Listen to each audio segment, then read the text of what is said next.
திருவாசகம்னு ஒண்ணு பாடி இருக்கியாமே, அந்த திருவாசகத்துக்கு உருகாதவர்களே இந்த உலகத்துல இல்லையாமே. நிறைய பேர் அந்த திருவாசகத்தை பாடி இந்த பிறவி பெரும் கடலை நீந்தி இருக்கிறார்களாமே. இது இறைவன் வாக்கு. அப்படின்னா என்ன பொருள்?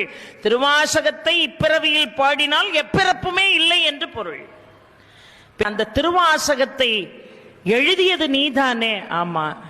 இப்ப மீண்டும் ஒரு முறை நீ பாடு, உன் முன்னிலையில் அதை நான் ஓலைச்சுவடிகளிலே எழுதுகிறேன், இதுதான் என் ஆசை என்று சொன்னார். இல்ல, திருவாசகத்தை பாட ஆரம்பிக்கிறார். மீண்டும் கடகட கடகடன் அந்த ஓலைச்சுவடி மீது எழுதினார் அந்த வயோதிக அந்தணர். கண்ணை திறந்து பார்க்கிறாரு, வயோதிகரை காணும்.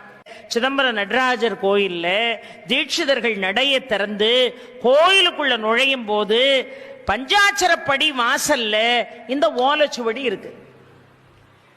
இந்த ஓலைச்சுவடியை அந்த தீட்சிதர்கள் எடுத்து பார்க்கிறாங்க. அதுல ரொம்ப அழகாக திருவாசகம் மாணிக்க வாசகன் பாட திருச்சிற்றம்பலம் எழுதியதுன்னு இருக்கு.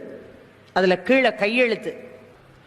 எல்லா தீட்சிதர்களும் நின்று கொண்டு நீங்கள் எழுதியிருக்கக்கூடிய இந்த திருவாசகத்திற்கு என்ன பொருள் என்று கேட்டார்களா. மாணிக்க வாசக பெருமான் நடராஜரை நோக்கி கையை நீட்டி, இந்த திருவாசகம் அத்தனைக்கும் இவரே